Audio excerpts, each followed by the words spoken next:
My name is Amber Proctor, I'm the executive director of the Department of Voting Advocates, and I'm actually standing in for Rita Fulton, who is on our staff that is actually going to apply for this leave, but she's out for a couple more weeks on family leave.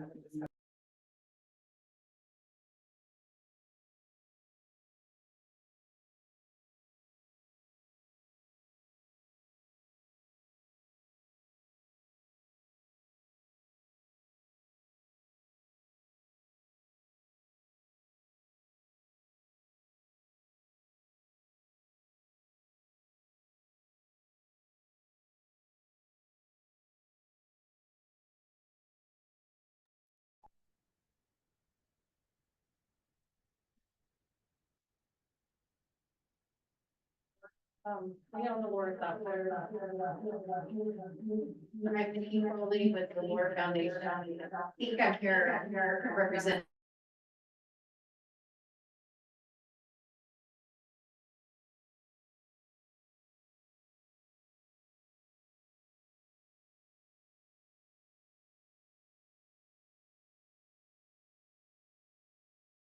Byway and the Colorado Welcome Center, and we are here representing responsible visitation and sustainable tourism. Also a member of the executive.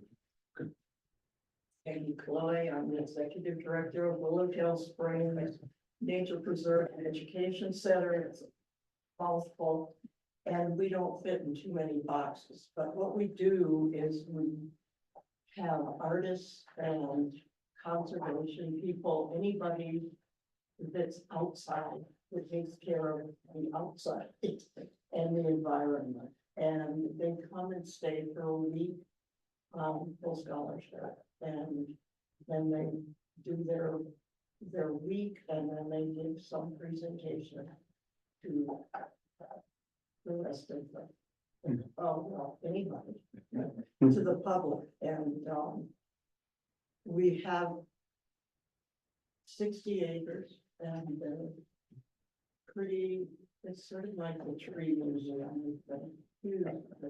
So and we have gardens, so we have 2 tours left.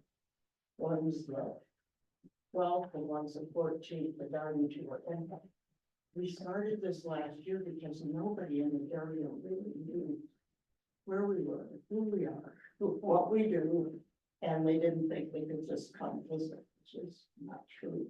But so come. Okay, I'm Lee Chloe, I'm also from Willowtail. And I'm more on the, speak of the tourism part. As far as we have 3 cabins, they're sitting on a nice little body of water. I like to stock brown and rainbow trout for my visitors. They have to catch and release, of course, gotta stay pure.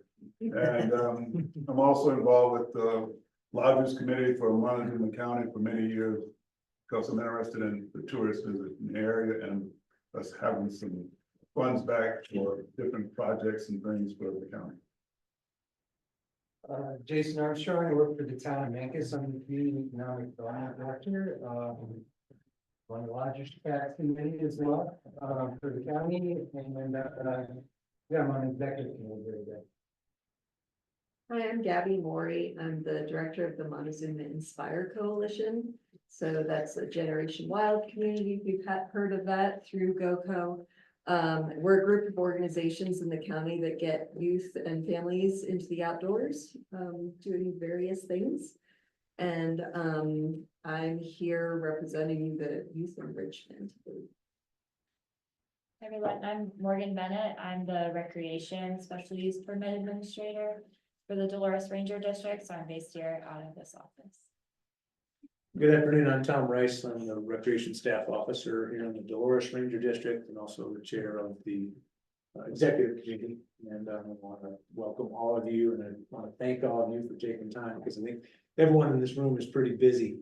And oftentimes we see groups and boards that have the same people on there, but I think it's because boards like this attract some really good folks with good ideas. So again, thank you for joining us.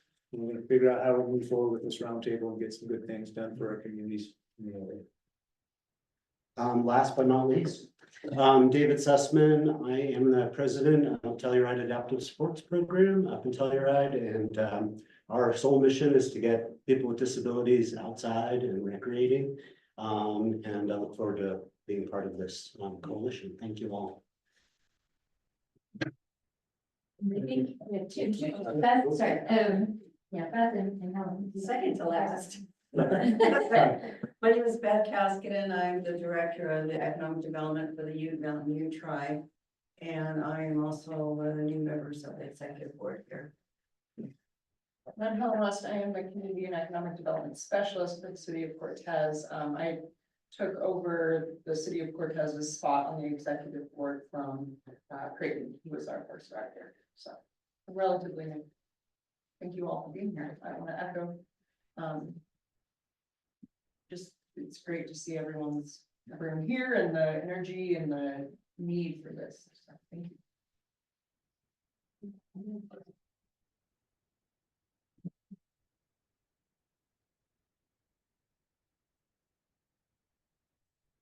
We do have an action item for the executive committee. We could do this before or after, but really just wanted to solidify that this is now the roundtable of the coalition.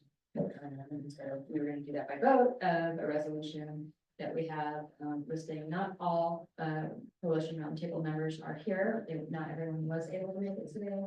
I think there's three that weren't though.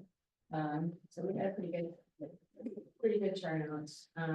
We could go ahead and have that resolution, or if you want to refer that to the meeting. Yeah, I make a motion that we vote on the resolution 24-03, appointing the newly seated members of the coalition. Second. Is there discussion? All those in favor? Aye. Any opposed? Congratulations. You're stuck now. Yeah. So I just want to give you a little bit of an overview, and I know that many of you have been in some of our meetings, our stakeholder meetings, you're seeing the presentation, so I don't want to, do that all again. And for you all, but essentially, in 2020, my executive order of the governor, there was created the Colorado Outdoor Partnership. And the idea being it having a cohesive plan for how the state of Colorado in general deals with outdoor recreation, the economic benefits of that, the impact of that, how that marries with conservation and preservation. And so there's a group at a state level working on that. And that's part of the Colorado Outdoor Strategy and the statewide conservation and outdoor recreation program and sport. So that's happening in a state level. That's CPW, Colorado Parks and Wildlife, GOCO, Department of Natural Resources, and the governor's working at that level. Well, part of the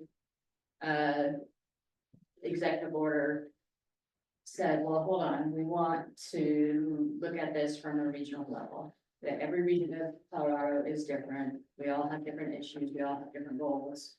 And we don't want to do a top down, here's our plan, how we're working it, but how do we make this a grassroots, community driven initiative where we have input on a regional level of what our needs are, what our desires are, how we want to move forward, what we want to create for our future.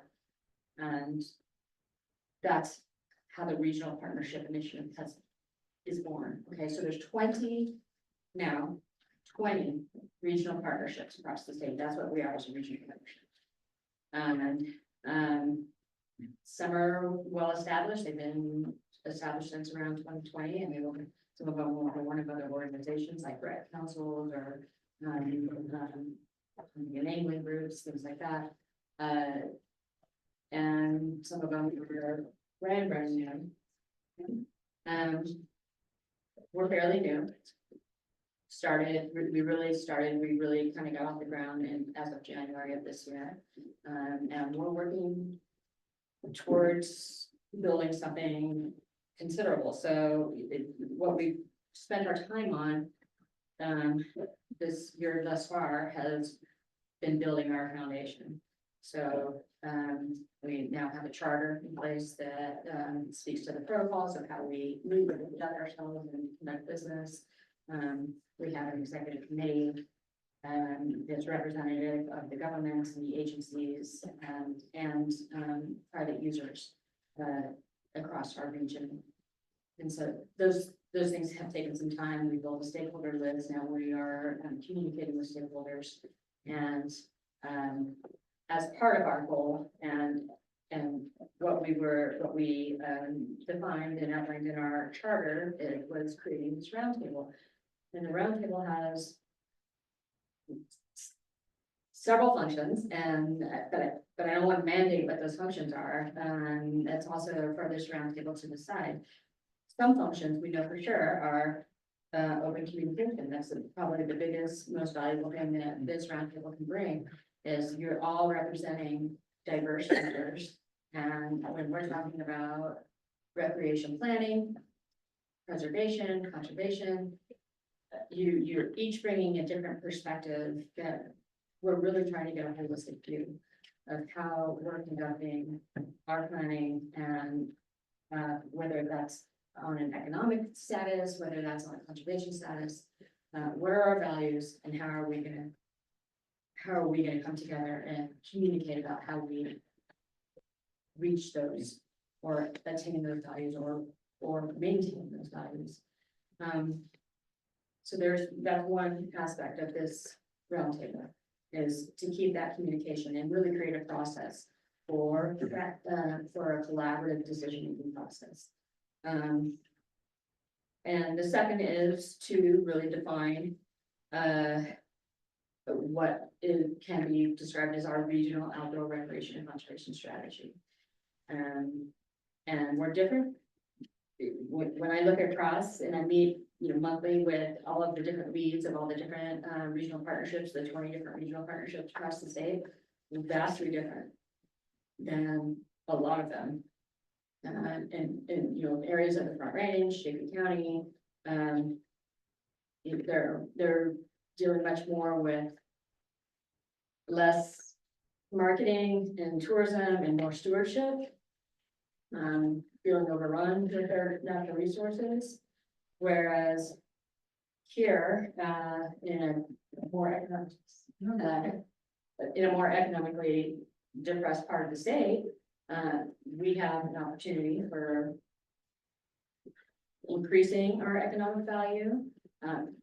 Definitely not the only focus, but looking at that in conjunction with how we make this sustainable for our future, is really kind of what we're tasked with here as a group.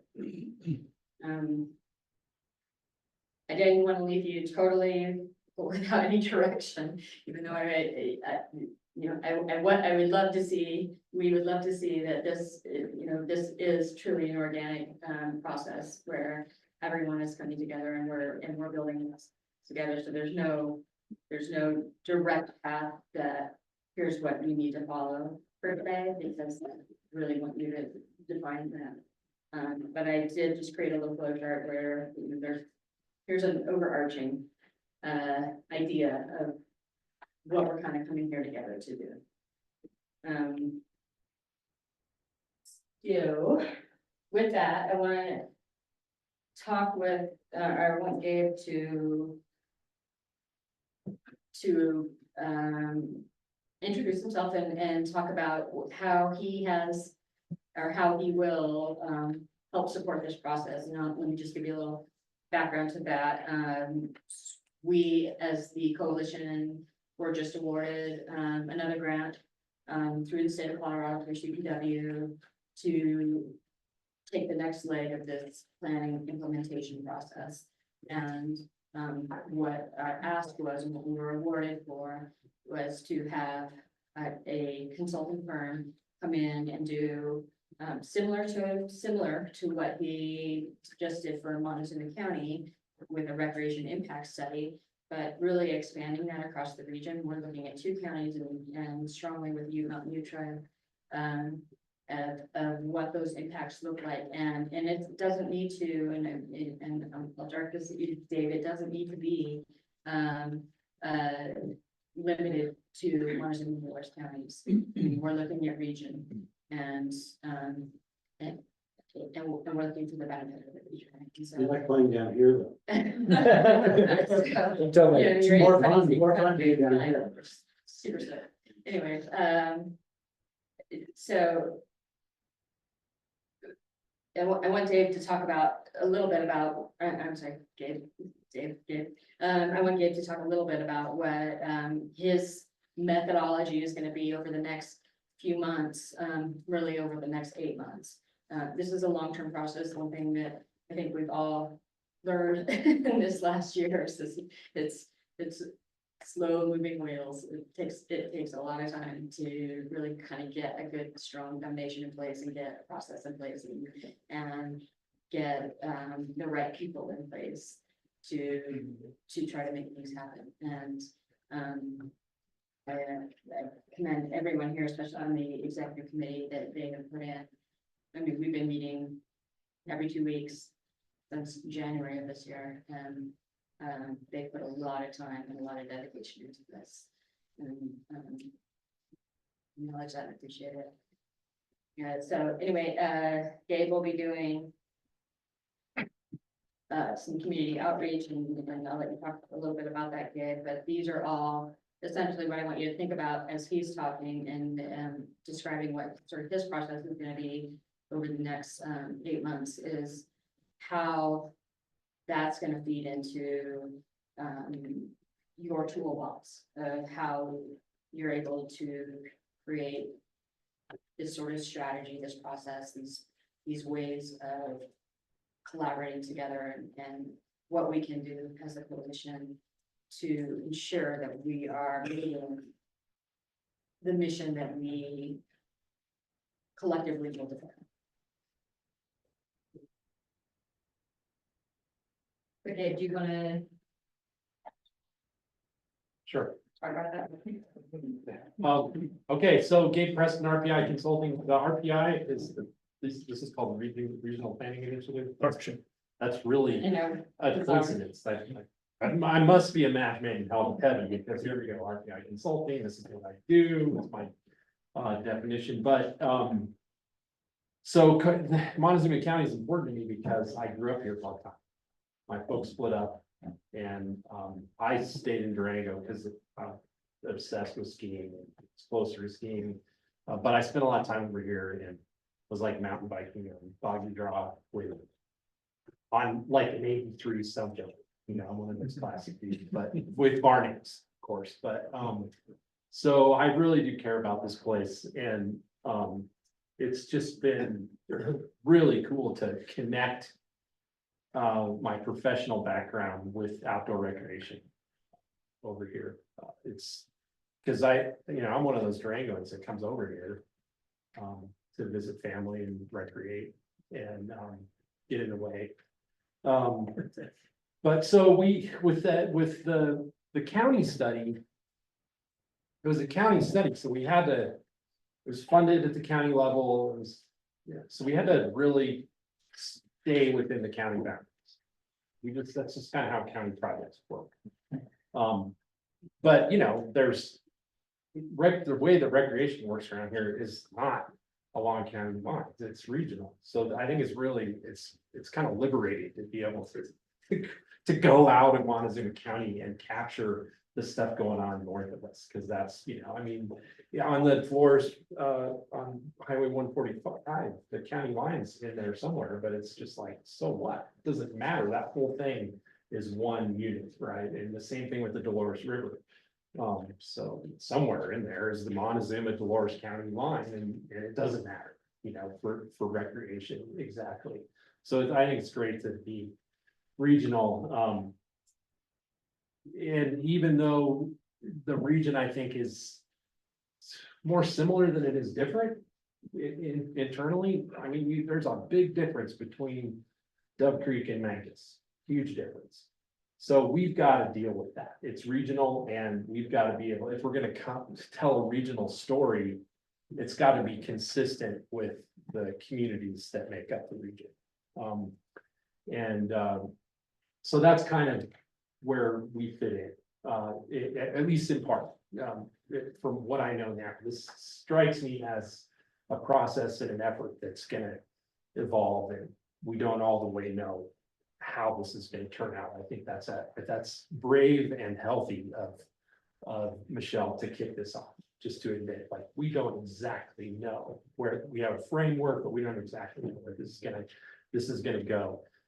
So essentially, the first step is to try to bridge. We collected for Montezuma County an immense amount of data, including 400 some intercept surveys, which we can't really replicate again, but we have that data.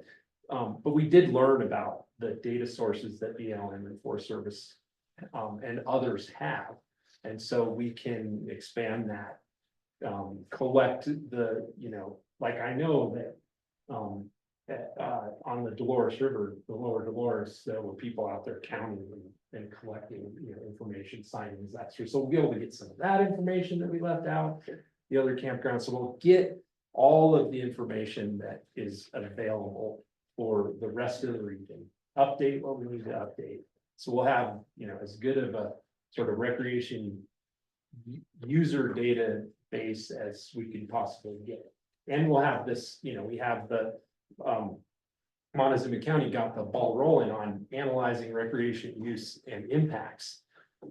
So we can reference to that report to see how these user numbers sort of play out into economic impacts and spending and that sort of stuff. And I think we can use a lot of those assumptions. So we're going to do some adaptation. Now we can't like replicate the entire Montezuma County outdoor recreation and economic impact study in the region, but we can certainly inform the entire region and have a lot, more data about Montezuma County in some ways. But Canyon and Ancients spans both counties. Somewhere in there is the county line as well, does it? So it's going to be a relief to not worry about that as much. But we do have to worry about communities, and we have to think about folks that we haven't met with or talked with much. And so the first step, like, I'm not sure personally where I've got a little bit of a feel for Dolores, a little bit of a feel for Mancos because of other work I've done there. And we actually had a community meeting in Dolores in last May. So some folks showed up there mainly from Dolores. But other places, Dove Creek, I'm not sure, but even Cortez, like I am not so sure what folks think in Cortez. And I never really have. So we got to find these things out. We want to ultimately have community meetings in all of there's 6, right? 6 communities in our region. Chilliwack, Cortez, Duck Creek, Rico, Dolores, Mancos. Yeah, Rico. Right. See, that was like, we couldn't go include Rico in our first analysis. So that's kind of nuts because there's all kinds of stuff going on in Rico. It very much relates. But you don't want to show up in a place like Rico without having talked to some folks before you get there.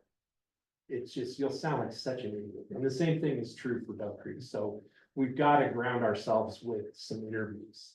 And some of the interviews are going to be with you all. We have meetings and that sort of thing, but I just, for me, it's not enough sometimes. So we got to go a little further. But I think a lot of the interview effort, we're going to really try to make contact with some of the folks in the communities that we're going to do these meetings in to sort of get our feet on the ground a little bit. So people know what we're doing, what to expect, some of the stuff behind that. So we'll collect that information.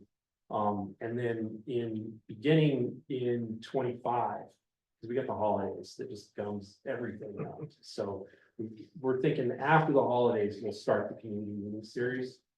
And we'll just kind of do those consecutively. In order to organize ourselves for both of these things, the key informant interviews and the community meeting series. We've actually got to get pretty far along in our thinking about this plan.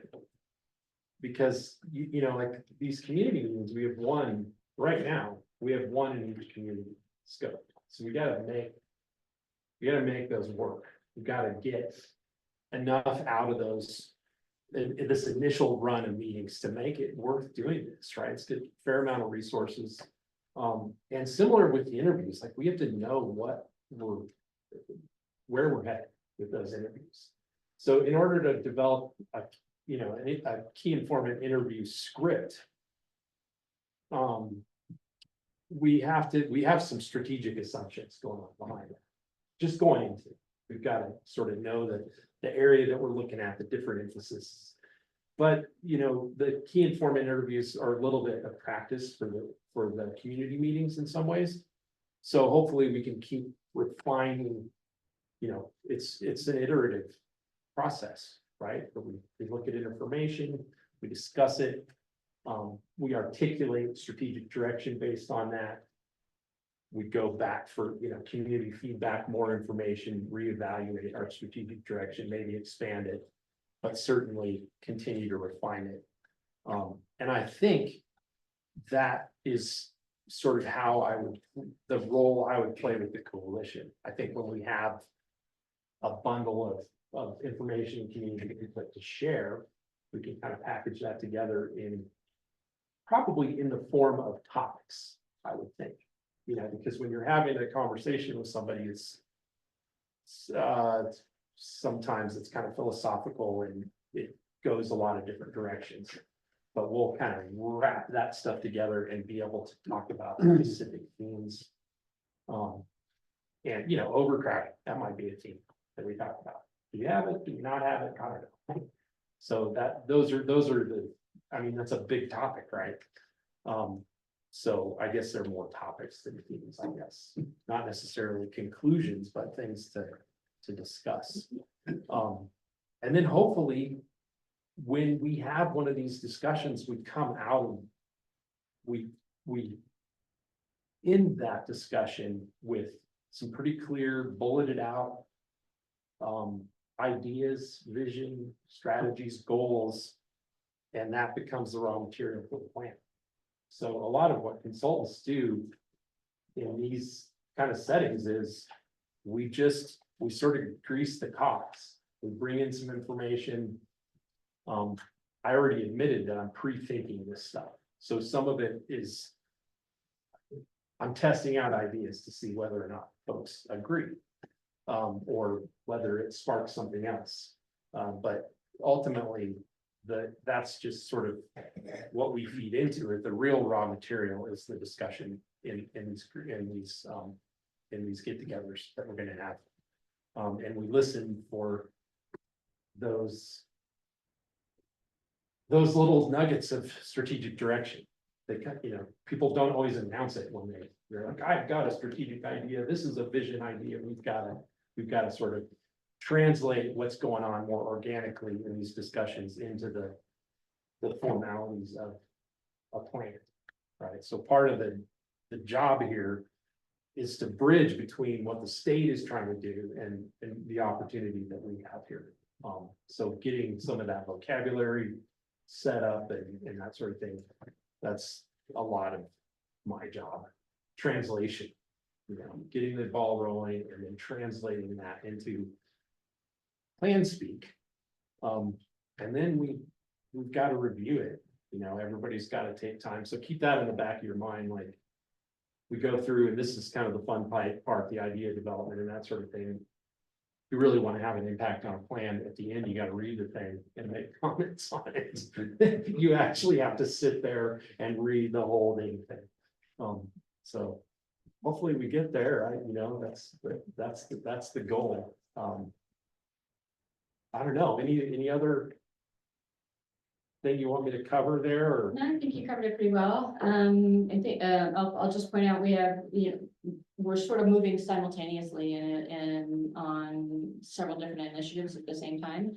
So, but I'm grateful, Gabe, that you gave a description of how you're gonna be working with the coalition, to help build information and tools that this roundtable can use. Simultaneously, we're also working with CPW, to create regional, decision-making tools, I'm just gonna pitch in spot. Jamin, you want to talk a little bit about, what mapping tools look like? Yeah, sure. So I think one of my roles with the coalition or with the executive committee or whatever is to help develop some GIS tools that prioritize wildlife habitat across the region or across the geographic area that we're talking about. So we've developed kind of in partnership with Colorado State University, and actually originally in partnership with the Envision Chafee Coalition, we've developed a GIS tool that combines all of our different wildlife habitat layers. So for all of the different species that we monitor throughout the state, we have wildlife habitat layers for each of them.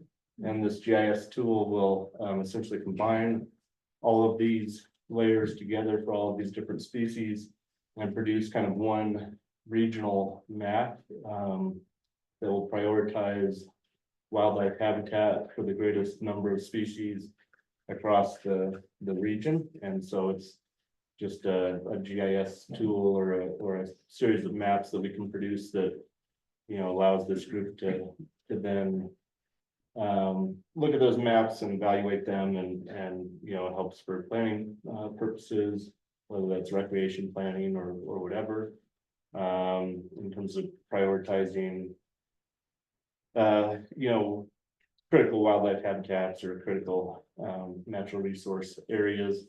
Then we also have the ability to overlay existing recreation infrastructure on top of that using codecs or a whole number of different GIS layers that we have. So we can overlay existing infrastructure, take a look at what that looks like. We can also break it out seasonally. So we have summer wildlife habitat maps, which are going to look very different from winter wildlife habitat maps. Generally, especially for migrating species. We can evaluate migration corridors that are mapped and a lot of that different data that I guess can just be used to inform the decision-making process for the coalition. And I think also included in that is recreation impact, right? So heavy recreation use areas, summer and winter use. And that again goes back to the communication line that is created with this roundtable, where we have land managers in direct communication. We're collaborating together with private working lands and different conservation groups and trail groups, things like that. We're just now creating this forum that has not existed in this region in the past. So when we're looking at how we are defining recreation planning and sustainability for our future, we've got everyone at the table. And not saying that we have everyone at the table like this month. And we're certainly a leg up than where we were prior to this mission. And in case you haven't been around this conversation a lot, the goal of all of this is to develop a regional plan. A regional plan that, an outdoor rec plan that goes to the land managers, to the county agencies, to help us manage the increasing growth of outdoor recreation in a way that protects natural and cultural resources and wildlife and manage all of that together. That's never been done. That's the regional part. Our contribution to the statewide plan is to develop that locally in case that that's the end game. as that strategy, as we've discussed that strategy among the executive committee, trying to get, gears under the wheels underneath us to move forward, we realize that. Public lands take a lot of the weight for some of these experiences, but we also understand that they're supporting, local economies. Your shop, for instance, is in the bike ranch, the tribe that has an interest, a treaty interest in the area. So it doesn't necessarily have to focus on new trail opportunities or things that could impact one's hunting experience or your ranching operations up on Taylor or up near Beaver. We want to recognize the fact that recreation is a pretty static economy for the area, unlike oil and gas. It climbs a little bit, it carries a little bit of economic weight, but we don't want it to boom necessarily, or some may not want it to boom because of the quality of life that we have here, that the opportunities we take advantage of, enjoy having plenty of parking space on a Sunday morning at one of our popular trailheads. And so it doesn't all have to fall into the hands of your local agencies. Granted, federal, Forest Service, BLM, Park Service, counties, CPW are part of this executive committee, but by no means are we driving this agenda. We're trying to support a path forward, and that's why we're relying on people who don't go to work on public lands every day to come up with this strategy, but benefit from it in either from a business perspective or simply by getting out on the ground. So we're not necessarily driving the show. We want to be passengers on this big bus that you guys are all part of, but we haven't figured out who the main driver is. Well, I think we have actually. It's just this whole community approach to it. Yep, that's where we are. We've brainstormed about everything from affordable housing that every community that has a vibrant outdoor feel to it wants. We brainstormed about job creation.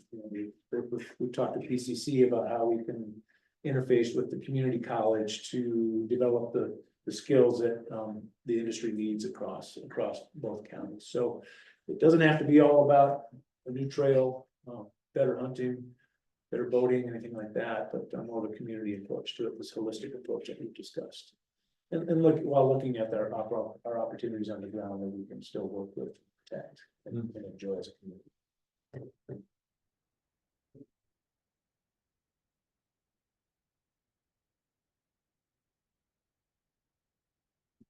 So with that, I want to just open it up, and Tom makes a good point that, we've talked about a lot of different sort of ideas, and I think one of the benefits of the roundtable and this collaborative forum is that we can rally behind some great ideas. Are we looking at a workforce pipeline, and partnering with PCC on something like that? Are we looking at preservation areas, or are we looking at economic vitality and increasing economic opportunities, maybe on private working lands? And that's for this group to decide, sort of where we can get behind projects, where we can use our different resources, because we're all coming from different backgrounds. And so do we want to get behind 1 to 5 different projects where we can collaboratively go after funds and make something happen in our community that is in line with the values that we are determining here as a group? Michelle, this is the kind of thing that strikes me as what we talked about earlier with Moab, for example. We have a lot of neighbors around the area, and we've seen some growth. Some of it's been unrealistic, some of it's been unsustainable, to say the least. And it's really important from a visitation standpoint with Mesa Verde Country specifically. We're not here to overvisit the resource. One of the things we celebrate about this resource when we're out promoting it to other areas of the state and the country and the world is that you can park at a trailhead and it can be full of cars at the parking. When you get on that trail, you're not going to run into other people. That's kind of the magic of what we enjoy here. We're really advocating heavily for responsible, strategic planning of how we utilize and protect the existing resources first and foremost. And I think any kind of future trailheads or anything like that, hopefully it's nothing that we're gonna hear too much about. That's not what we're looking for personally, but I just think that it's important to understand we have a jewel here. And the longer we maintain this, the more intelligently that we steward this for other people, the longer it will remain a jewel for this region. And when we get off course with that, we're gonna lose everything. And I think Michelle's got us on the right path towards getting towards that course. And this is how we codify some of that and make it. Okay. I think, just the fact that I'm here amongst this group, that's pretty diverse group of people, being a newer person to this valley, you know, in the last 5 years. I work in a lot of areas around the country that are resort economy areas that are now band-aiding a lot of situations and trying to backpedal and figure out how to deal with issues that have arisen from, like you're saying, Brian, you know, picking off more than you could chew, you know, Moab, Sedona, a lot of communities out there, Bentonville, places I work. The fact that this conversation's going on puts a community well ahead of the curve when they're on that front end of the trajectory, which is exciting to me, is that there's that much vested interest already, combined with, Gabe, what you were saying about, you know, getting more feelers and opinions of the different towns, to really put together, you know, a wholehearted, you know, vision perspective of this is where we're at. And then from there, this is where we can create programs and, you know, engage people in the different projects that come out of this. So it's what I'm hearing is very exciting. It's pretty cool. I think this is the meeting Moab and Sedona and several other communities wish they'd had Wish- 20 years ago. Exactly. And too bad that they didn't. We're lucky that we get to. However, we can't afford to squander this opportunity. So this is where we make it real. And this is going to count for the next 20 or 30 years. So. And those models, you know, they're case studies to be studied, to be looked at, you know, to interview someone who's been along. A good friend of mine has been mayor in Salida for 8 years, and the stories I hear from him from when he first started in his job to where Salida is now, it's very interesting. But yeah, it's an exciting place that we're at for sure.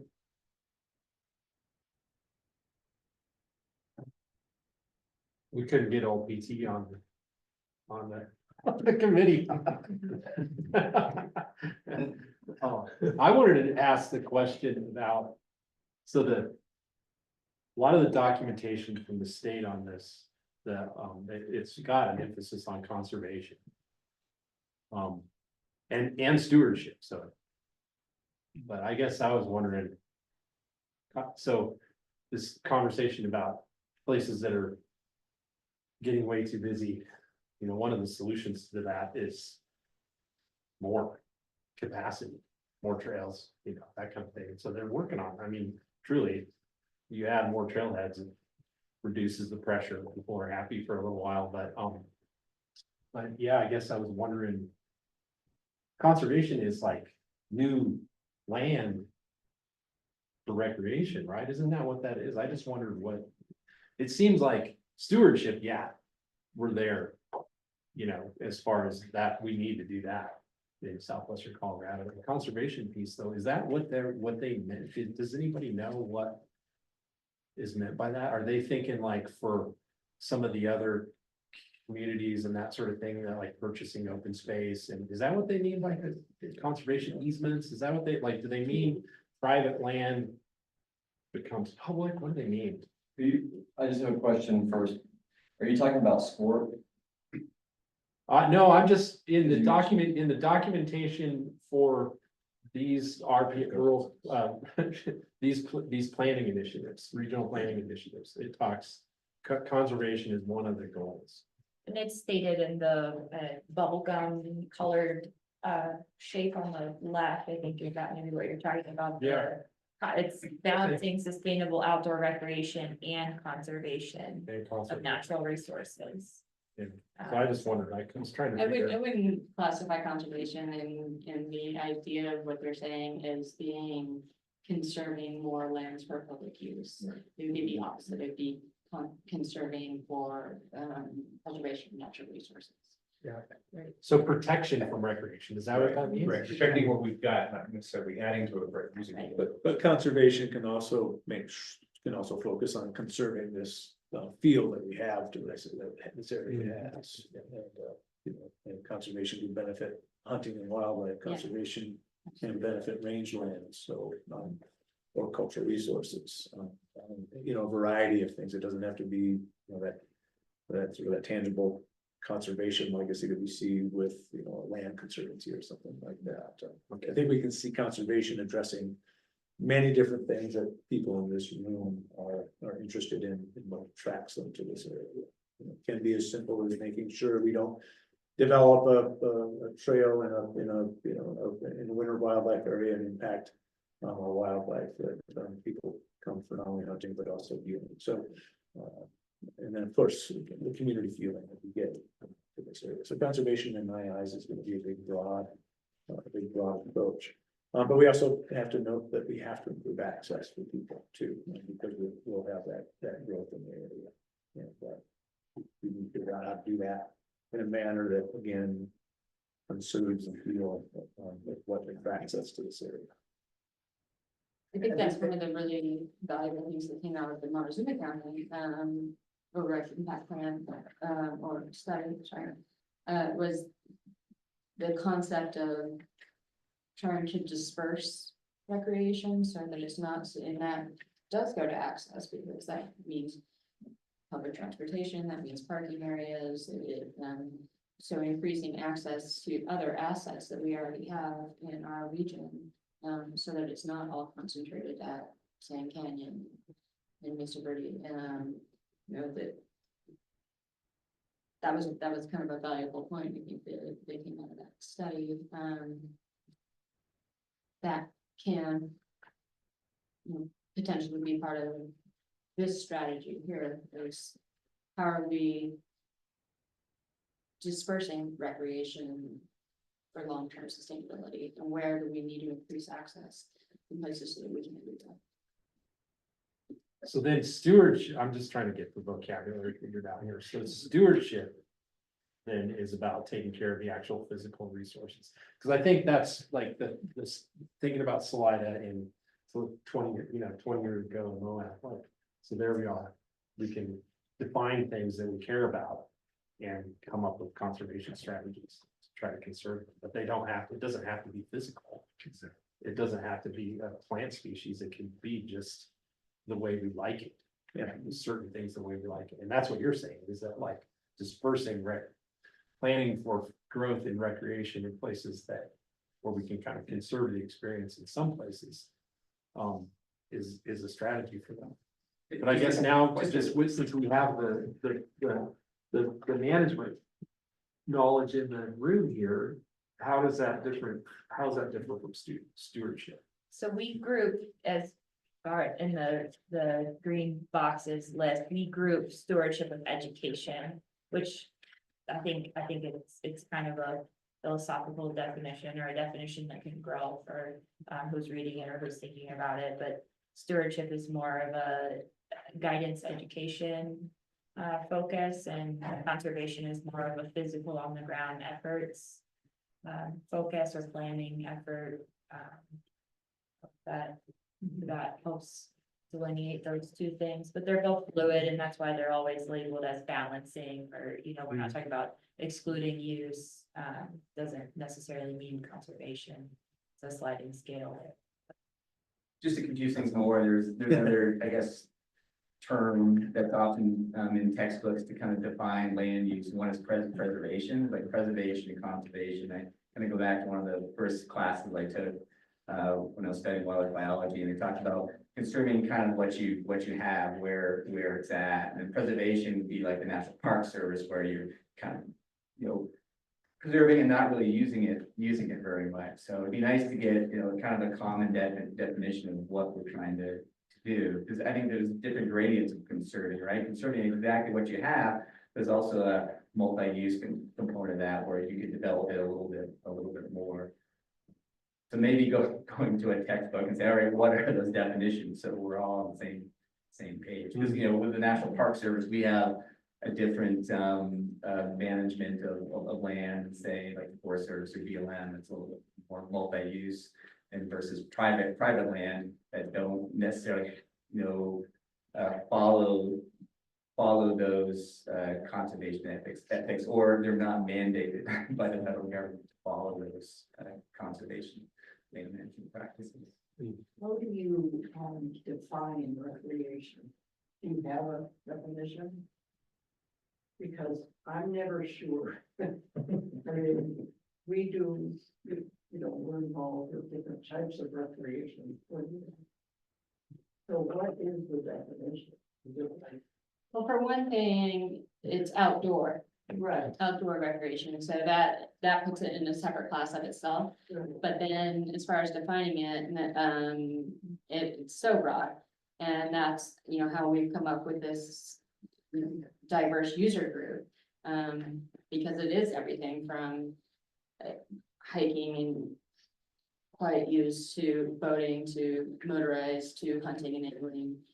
All of that falls under outdoor recreation. So it's really use in the outdoors. But it's not soccer. No, it's not. I know, people wonder that, I mean, Yeah. you can become confused, One of the things that that's unique about this part of the world is that outdoor recreation and heritage tourism, heritage visitation are the same.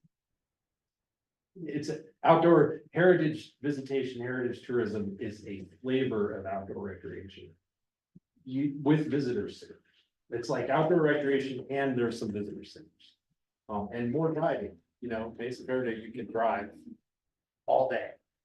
But most people are getting out and that sort of thing, but especially outside of the national park, the heritage experiences that are available to you, you're taking a little walk. You're maybe even looking at a map, you might get lost. From a person from the big city, that is recreating, just driving around the outdoors, maybe a walk. So that's outdoor That's recreation. what SCORE really,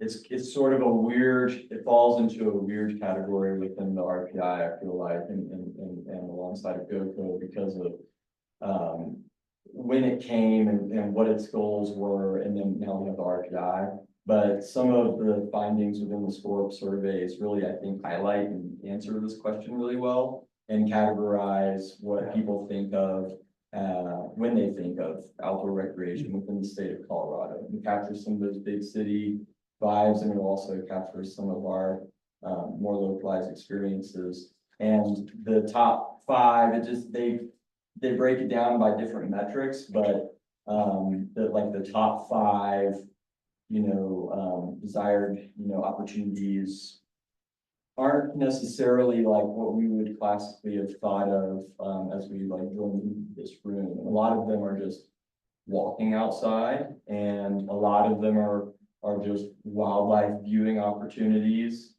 and things that we think of like skiing and biking. Those are actually less accessible to a lot of demographics in the state from a financial standpoint or from an access standpoint. And they get reflected in I think the overall message with those survey results, which is, that people kind of value things that we might not be thinking of in this room. And it was helpful for me to read that, again, here recently with the new draft. So I don't know, there's some very valuable insight within that to answer a lot of those questions, including the conservation piece, which I agree with you. I think having definitions for those is pretty important. And education and stewardship, my wife works for, they've changed their name a few times. It used to be environmental stewards, and they place interns with Park Service and various other organizations. And I think that you could think of education and stewardship as this idea that, the poop bags for your dog, just like a really basic example, are for picking up your dog poop, but not, just leaving it there on the trail and we're educating the public on how to be better stewards. They're using this resource, and part of that is this, we have this responsibility to do things that some of us maybe think are obvious, and that might be, human waste, taking care of human waste appropriately on these trails, which are issues we've seen across the state and other states too, just with regard to, E. coli and water and, but that's just one example of that. But I think the education and stewardship thing comes from like trail users or recreators are, they are stewards. They have to be stewards, and there's an education component to that. And then the conservation versus preservation, which is a really important distinction, is something that's been, I think, described in the literature enough, and certainly within the North American model of wildlife conservation, enough to where we don't have to reinvent that wheel, and we could maybe pull from some more textbook examples of those things. So just to echo that.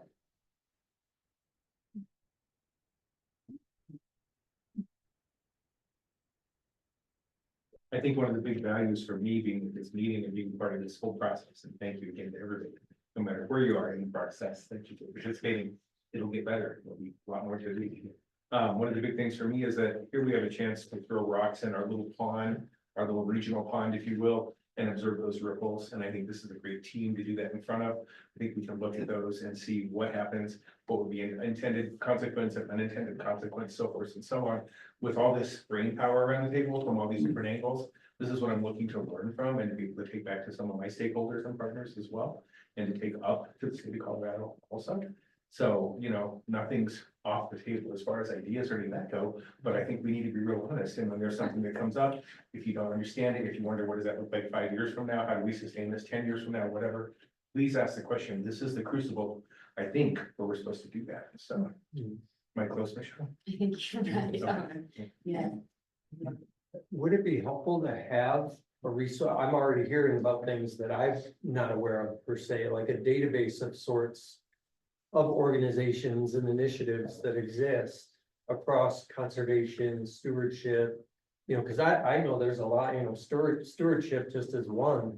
I've always been impressed with our communities, user groups being active volunteers in helping build, sustain their trail networks. So I think it would be, if there is a way to get a resource together that shows, here are all the stewardship organizations, here are all the conservation, just so we as a group have that at our reference for those of us, myself. We're working on that, You are. and we have a page on our website, which is newly published. Oh, awesome. Specifically for resources, and right now it's primarily state resources, so like the SCORE and the Colorado Outdoor Strategy and Colorado National Heritage Program and CPW, things like that, that are already working together in those sort of aspects, but and in a variety of different mapping.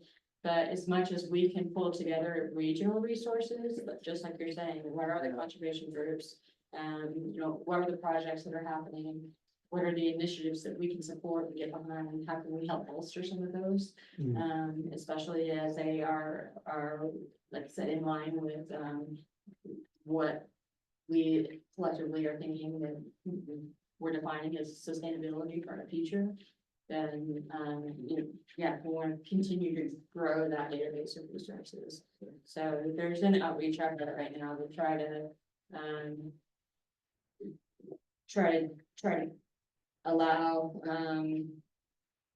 for local resources to just be published on our site, so we have one spot where you can kind of go look at what's. Yeah. And that's important, and that, and that's going back to, yes, we have this overarching, long-term goal of creating this strategy, but,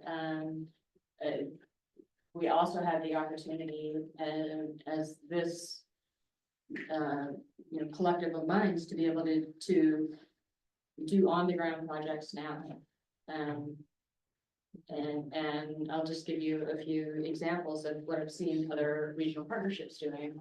Where, in Chaffey County, for example, because they're far and ahead of most other, regions, in the state, what they've done things like they've created, rec rangers and rec volunteers, and they're doing things like, mapping dispersed campsites and cleaning up dispersed campsites and cleaning up trails and, river cleanup and, so a lot of volunteer opportunities, things like that, where we recognize there's not capacity within the agencies to maintain and manage the level of recreation it's already having. So trying to build capacity in that way, and that goes back to what we've been talking about with the executive committee, which is really, still resonates so strongly is the idea of creating that workforce pipeline, and that, it's a twofold thing. It's stewardship and of our natural resources, but it's also creating some livelihood for our residents. And where we have a community that is primarily culturally, our communities are not necessarily the ones that are gonna branch out, go away, go off to college, do something else. Not saying they're not gonna go to college, but we've got multi-generational workers in our community, in ag and in the tribal community in particular, where they're homebound, they're culturally, they're homebound. And so being able to create an option, an opportunity in the workforce, that helps the lack of capacity that we already have to be able to sustain growing a recreation economy, but B, actually creates jobs and, for people who are gonna stay local, is an opportunity there. So that one still stays high on the list of things that we could do as projects on the ground. We really wanted to get those groups together to explore that more. And I think the agriculture community is really big in that. And not only in ag jobs, but also in agro-tourism jobs. So those are just sort of some things that we hope to be able to get some discussion and get some feedback from this group to explore how can we work together from our different perspectives to create a plan. Michelle, is Chaffey's plan on our website a link? No, but I'll put it up. We were referencing it and Michelle could put up a link to it. It'd be really, I think, helpful coming into this, to read the Chaffey County Outdoor Rec Management Plan. Chaffey County is a couple of years ahead of most anybody else in the state in this, and they're in a lot of ways they became a model for that. I think the governor and other people had their eyes on, that this is really good work at a regional level, and it's helpful because this is the kind of management plan that they produce, and it brings a lot of this language that we're talking about together in a workable plan. It was adopted by the counties, right? The county, Chaffey County adopted by the BOCC as a management plan for outdoor rec. And it's just helpful, I think. It's helped me to see in a real practical way what folks like us that are dealing, I mean, they were like trying to prevent a Moab from happening. They're trying to put the genie back in the bottle. Yeah. So we're we've got an opportunity to be ahead of the game on this, but it's definitely what we read. Similar tensions though, I mean, it's just at a different stage. I mean, like you think Durango's an obnoxious neighbor to have. Try Denver, man, I mean, they're 2 hours Yes. away from Denver, Yeah. Colorado Springs, so. There's a lot of tension and just anger going into that thing, so. The fact that they pulled it off, I think you're right, it's like, we should look at that carefully. And also like internalize some of that, because it's like, we're all on, this is Colorado, right? We're on this trajectory. It's been going on. It's not gonna stop. So.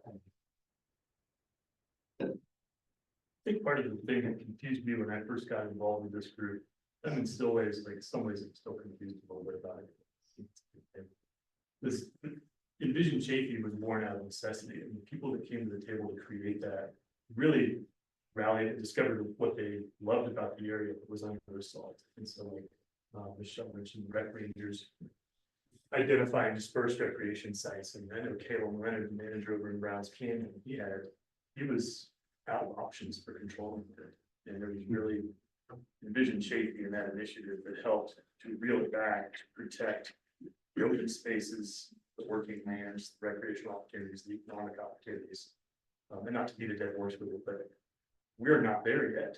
As I think you all know, it's sort of maybe understanding what we, what do we have in common here in this room? And then how do we vision that out for 20 years? These are kind of the purposes as I see it.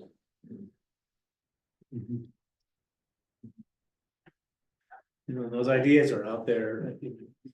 I'm fortunate to be able to deal with a lot of people on lots of different subjects when it comes to public lands, and I can go around this table. I can start with the ranching community, the problems that you all have with mountain bikers and or campers up there keeping gates open, horseback riders impacting or being impacted by mountain bikers, Parks and Wildlife, having to juggle hunting and things like that, river access, and so we all have these ideas that we've discussed, but we've never brought them really to the table. So I think we have a sort of a leg up on some direction, but we are going to rely on everyone to bring projects, ideas, path forward to this group. And as we talk today, I know it still sort of blows my mind. It's like, well, what are we doing? We haven't quite figured it out. But that's why we really need you all here to come and speak. But we do have this collective brain that Brian has brought up here, is we can come up with small projects that will then, I think, grow and help people think about how we preserve these communities that we live in. One of the things I've been thinking about at the city, and I know I've had conversations with different people about this. Cortez especially lacks an identity, lacks a brand, if you will. And part of, I think, the glory of Cortez and the reason I live there is we like that we don't have an identity. I think there's a part of us that likes that we're this mix. And I've been here a long time, but also haven't been here a long time. I'm one of those weird in between. My sister was born here, but I was. And this is the first time that I've seen a real push in the business community, in specifically Cortez, for tourism. Like, we have some new downtown businesses that want to cater to locals, are really community oriented, but also want that icing on top. They want the visitors downtown.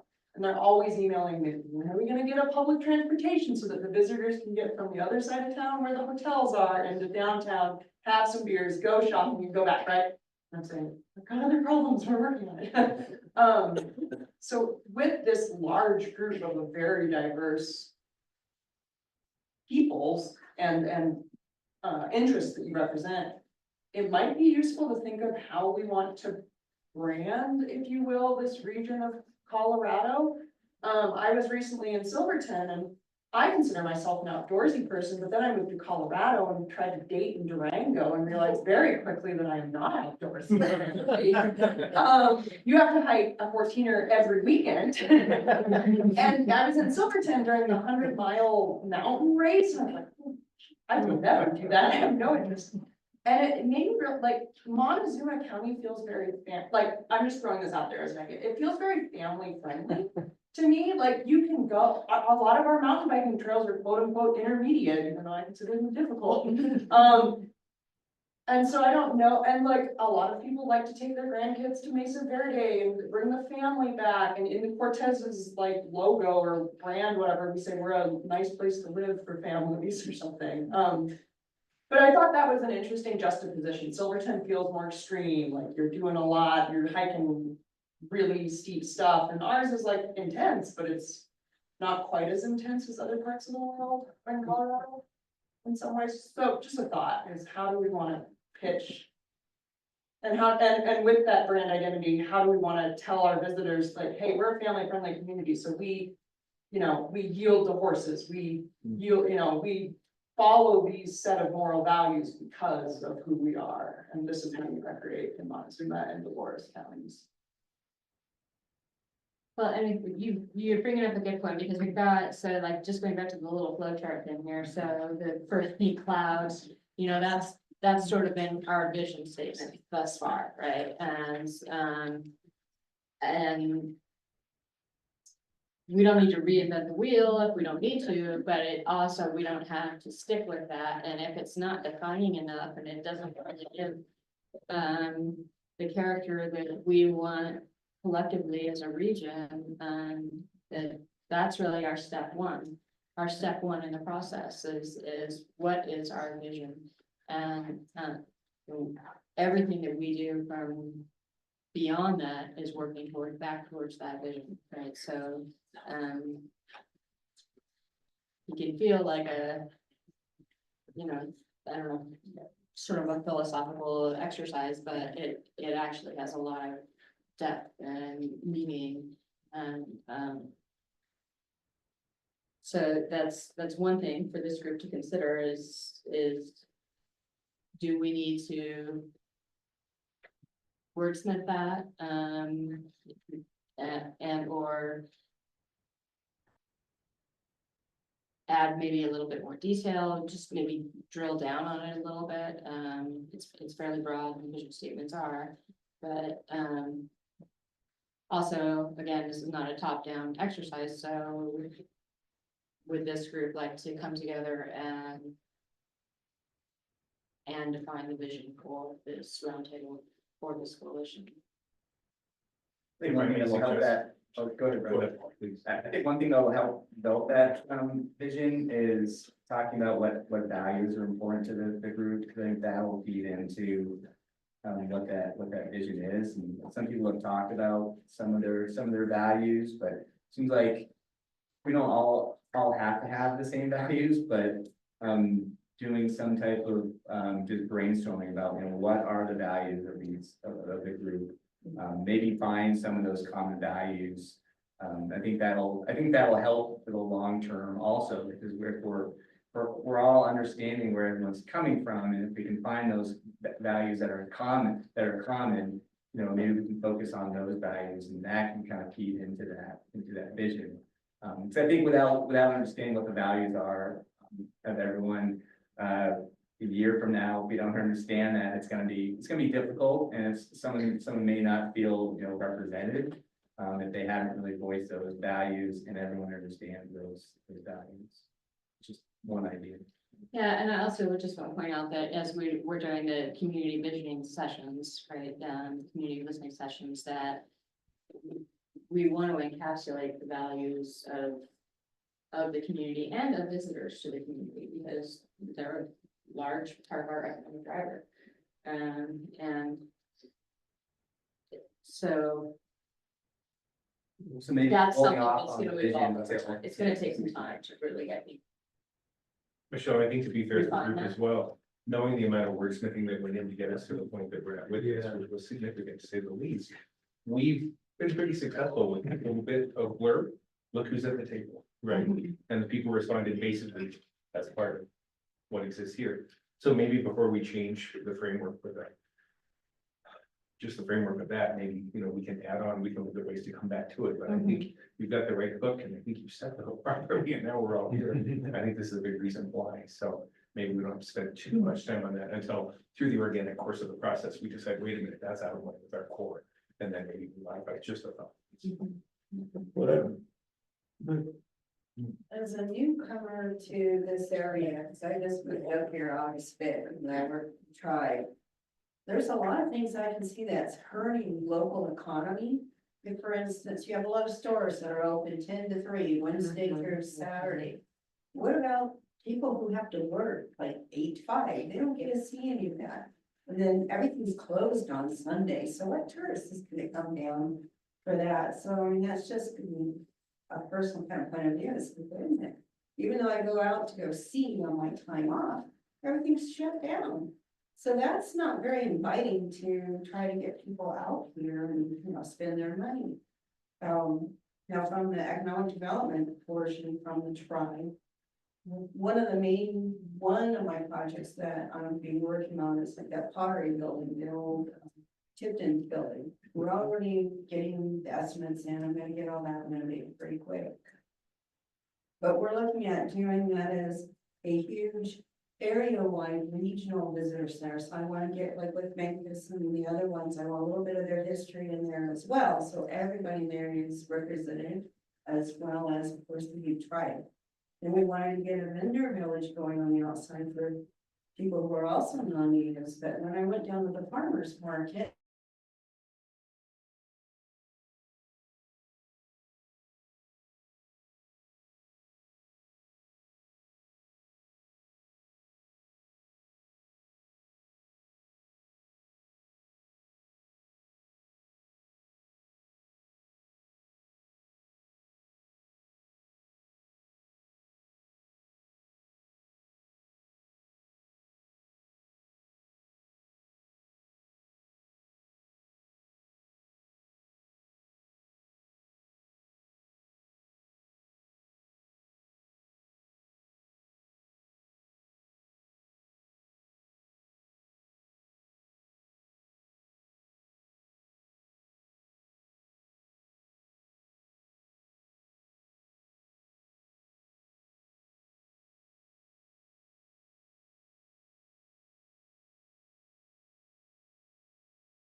Can you hear me now, Michelle?